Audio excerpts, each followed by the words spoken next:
વડોદરામાં બિચ્છુ ગેંગના કુખ્યાત અસલમ બોડિયો મુન્ના તરબૂચની 2 કરોડની ગેરકાયદે મિલકત ક્રાઇમ બ્રાન્ચ દ્વારા ટાંચમાં લેવાઈ. વડોદરા શહેરમાં આતંક મચાવનાર બિચ્છુ ગેંગના માથાભારે અને કુખ્યાત અસલમ બોડિયા સહિતના આરોપીઓ દ્વારા ઘણા લોકો સાથે દાદાગીરીને બળજબરી કરીને ગેરકાયદે મિલકત મકાન અને જમીન પચાવી પાડી, જેમાં બોડિયા સહિતના 26 આરોપીઓ વિરુદ્ધ ગુજસી ટોકના કાયદે હેઠળ ગુનો નોંધાયો, જેમાંથી અસલમ બોડિયા તથા મુન્ના તરબૂચે વસાવેલી મિલકત ગેરકાયદે હોવાનું માલુમ પડતા ક્રાઇમ બ્રાન્ચે વિવિધ વિસ્તારોમાં આવેલી 2.02 કરોડની મિલકતો ટાંચમાં લેવાની કાર્યવાહી શરૂ કરી છે. ડભોઈ રોડ પરના રો હાઉસ મકાનો, ફાર્મ હાઉસ, કાર, ચાર રિક્ષા, તાંદલજાનું મકાન, વાડીનો ફ્લેટને ટાંચમાં લેવામાં આવી. તમે બધા જાણો છો એમ વડોદરા શહેરમાં પાછલા દિવસોમાં એક ગેંગ, બિચ્છુ ગેંગ, કે પોતાનું નામ ધારણ કરી અને વડોદરા શહેરમાં જુદા જુદા પ્રકારના ગુના, લૂંટ, દાળ, ખૂનની કોશિશ, બળજબરીથી કઢાવી લેવું, વિશ્વાસઘાત, અસંખ્ય પ્રકારના ગુનાઓ કરતા હતા. તો એને નિયંત્રણમાં લેવા માટે જે ગુજરાત આતંકવાદ અને સંગઠિત ગુના નિયંત્રણ અધિનિયમ 2015 હેઠળ ઊંચી ટોકનો ગુનો દાખલ કરવામાં આવેલો અને એ ગુનામાં ટોટલ 26 આરોપીઓને એરેસ્ટ કરવામાં આવેલા. તમને ખ્યાલ છે ત્યાં લગી એમાંથી જે મેઇન એનો જે આરોપી હતો એ અસલમ બોડિયો અને બીજા એક મુન્ના તરબૂચ, એ જે તે વખતે આરોપી તરીકે હતા. અને એની જે પ્રોપર્ટી છે એ પ્રોપર્ટી સીઝ કરવા માટે અમે છેલ્લા 1 વર્ષથી પ્રપોઝલ તૈયાર કરેલી. તો એમને સરકાર તરફથી આદેશ થતા અમે આ બંને આરોપીઓની પ્રોપર્ટી આજે સીઝ કરી છે. જે પ્રોપર્ટી જોવા જઈએ તો આરોપી મોહમ્મદ હુસેન ઉર્ફે મુન્નો ઉર્ફે તરબૂચ જાકીર હુસેન શેખ છે, એની ટોટલ 1 કરોડ અને 32 લાખ રૂપિયાની મિલકત અમે આજે ટાંચમાં લીધી છે. અને જે અસલમ ઉર્ફે બોડિયો હૈદર મિયા શેખ છે, એની 70 લાખ જેટલી મિલકત ટાંચમાં લીધી છે.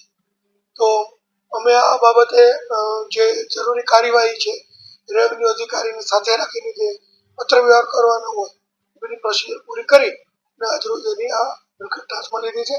આવતીકાલે આને લગતો વિગતવારનો રિપોર્ટ અમે નામદાર કોર્ટમાં સબમિટ કરવા જઈ રહ્યા છીએ. જોવા જઈએ તો એમાં જે આરોપી મોહમ્મદ હુસેન છે એનું દિવાળીપુરામાં એક ફાર્મ છે, જેની કિંમત 33 લાખ રૂપિયા જેવી થઈ જાય છે. અને બીજું જ એક દિવાળીપુરામાં બાજુમાં એક ખુલ્લા પ્લોટમાં એને કન્સ્ટ્રક્શન ચાલુ કરીને સાઇટ ઊભી કરેલી, એની કિંમત 92 લાખ રૂપિયા જેવી થવા જાય છે. આ એની સ્થાવર મિલકત છે.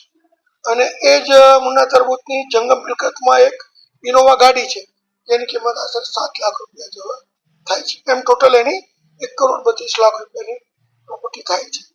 એવી જ રીતે આરોપી અસલમ શેખની જોઈએ તો એનું એક અકોટામાં તાંદલજા વિસ્તારમાં એક મકાન છે, જે 13 લાખ રૂપિયાની સ્ટેમ્પ ડ્યુટી ભરેલી, પણ એની કિંમત અત્યારે બજાર વેલ્યુ 45 લાખ રૂપિયા જેવી થાય છે. અને એવી જ રીતે એનું એક બીજું વાડી વિસ્તારમાં મકાન છે, એનું 22,98,000 જેવી એની કિંમત જેવા થાય છે.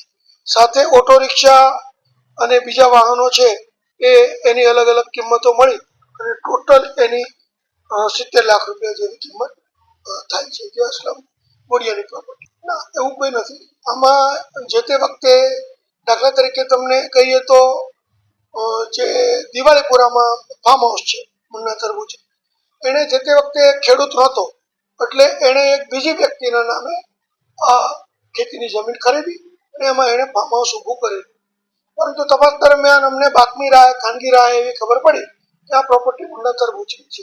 એટલે જેના નામે એ પ્રોપર્ટી હતી એને બોલાવવામાં આવ્યા તો એણે સ્પષ્ટ કીધું કે ભલે મારા નામે રહી, પરંતુ એણે મારા નામે ખરીદી છે, ખરેખર આ પ્રોપર્ટી છે એ મારી નથી, આવી એણે વાત કરી. એટલે એની બાબતે એનું અમે કોર્ટમાં લઈ જઈને એનું 164નું નિવેદન પણ કરાવ્યું. એટલે જેથી કરીને અમને ખબર પડી કે આ પ્રોપર્ટી છે મુન્ના તરબૂચ, ભલે એના નામે નથી, તેમ છતાં અમે સીઝ કરી, કારણ કે જેના નામે છે એણે એવું કબૂલાતનામું આપ્યું છે કે આ પ્રોપર્ટી છે મુન્ના તરબૂચ. આ રીતે એના નામે ન હોય તો પણ અમે પ્રોપર્ટી લીધી છે. એવી જ રીતે રિક્ષાઓ છે, તો રિક્ષાઓ પણ જે અસલમ બોડિયાની હતી, પરંતુ એ જુદી જુદી વ્યક્તિઓના નામે ખરીદેલી. એ વ્યક્તિઓએ બધાએ આવીને કોર્ટમાં એવું નિવેદન આપ્યું છે કે ભલે અમારા નામે રિક્ષા છે પરંતુ ખરેખર અમારી નથી, એમની છે, અમને ખાલી ચલાવવા.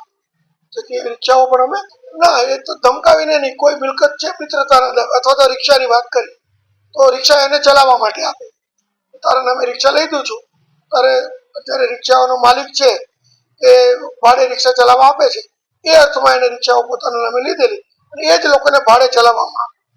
મને ખબર પડી કે એની પાસે ઘણી બધી રિક્ષાઓ છે, પરંતુ તપાસ કરતા નીકળેલું કે અલગ અલગ વ્યક્તિના નામે છે. એ બધાને બોલાવતા ખબર પડી કે આ રિક્ષાઓ છે તો અસલમ બુડિયાની, પણ એને અલગ અલગ ડ્રાઈવરોના નામે ખરીદી. એ લોકોએ એ પ્રકારનું કબૂલાતનામું આપ્યું અને આમાં કોઈ એનું કોઈ ક્રિમિનલ ઇન્ટેન્શન હોય એવું છે. હા, છેલ્લા 1.5-2 વર્ષથી આ પ્રોસિજર ચાલુ હતી. આમાં ઘણી લાંબી પ્રોસિજર છે. પહેલા તો મિલકત શોધવી પડે છે અમારે. બાતમી રાહે પણ અમને કોઈ કહે કે આરોપીની મિલકત છે. એ મિલકતો શોધ્યા પછી એ મિલકત ખરેખર કોના નામે છે રેવન્યુમાં એ વસ્તુ જોવામાં આવે છે. એ માણસને બોલાવવામાં આવે છે કે ખરેખર આ મિલકત તમે ક્યાંથી ખરીદી છે, અથવા તો તમે જેની પાસેથી ખરીદી ક્યાં અવેજ સાથે ખરીદવામાં આવી છે એ પણ ચકાસવામાં આવે છે.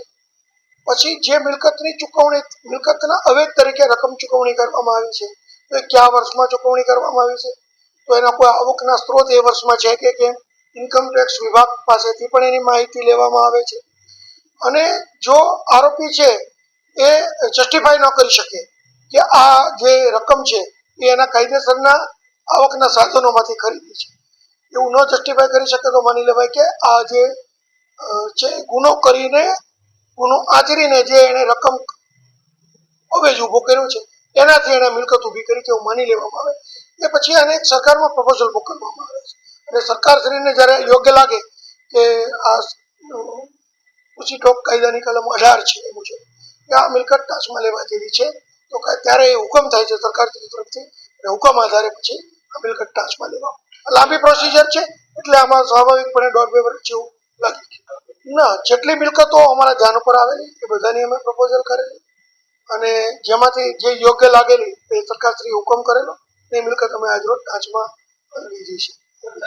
એટલી તરીકે ઘણી વખત એવું બને કે મિલકત એના નામે હોય તેમ છતાં એ મિલકત છે એ એના કોઈ કાયદેસરના આવકના સાધનોમાંથી એને લીધી હોય તો એને ટાંચમાં લેવામાં આવતી નથી.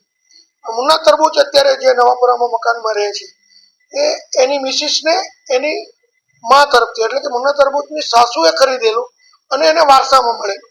એટલે એના એવા કારણો હતા જે તે વખતે, એ વખતે એને ગુનાહિત ઇતિહાસ એનો જે તે વખતે નહોતો, તો એ મિલકત છે એ કબજે લેવામાં નથી. એમની કોઈ ઇન્કમ નથી, એ લોકો જસ્ટિફાઈ નથી કરી શક્યા. જે તે વર્ષમાં એને આવક ક્યાંથી કરી એ નથી કરી શક્યા, એટલા માટે તો પછી આ ગુનાહિત કામ કરીને આ મિલકત ઊભી કરી છે એવું એ નક્કી થયું, એટલે તો એ મિલકતો છે. અમે 26 આરોપી એનું છેલ્લા 21 થી જયારે ગુનો દાખલ થયો ત્યારથી સર્ચ કરીએ છીએ એના નામે કોઈ સ્થાવર કે જંગમ મિલકત છે. એમાંથી માત્ર 2 જ વ્યક્તિ એવી નીકળેલી કે જેની પાસે સ્થાવર જંગમ મિલકતો નીકળી. ઉદાહરણ તરીકે પણ તમે લઈ શકો છો કે ગુનાહિત માનસ ધરાવતા ગુનેગારોને એક મેસેજ જાય કે ભાઈ ગુનો કરીને કદાચ કોઈ મિલકત ઊભી કરવામાં આવે તો સરકાર ગમે ત્યારે એ મિલકત છે એ જપ્ત કરી શકે છે. અમે જ્યારે તપાસ કરીએ છીએ ત્યારે આ બધા પાસા આવરી લઈએ છીએ કે બરોડા શહેરની બહાર, દાખલા તરીકે જે દિવાળીપુરા છે એ ગ્રામ્ય વિસ્તારનું છે, તો પણ અમે તમામ રેવન્યુ વિભાગને લખીને એના આધાર કાર્ડ, પાન કાર્ડ, ઇવન એના કુટુંબીજનોના નામે કોઈ મિલકત છે કે ઘણી વખત આરોપીઓ પોતાના નામે ન ખરીદતા હોય પણ પોતાના કુટુંબના સભ્યોના નામે ખરીદતા હોય, તો પણ એ પણ અમે મુદ્દો આવરી લઈએ છીએ કે કોઈને કુટુંબના સભ્યોના નામે તો નથી ખરીદતા અને તમામ તપાસ થયા પછી આ પ્રપોઝલ થયું.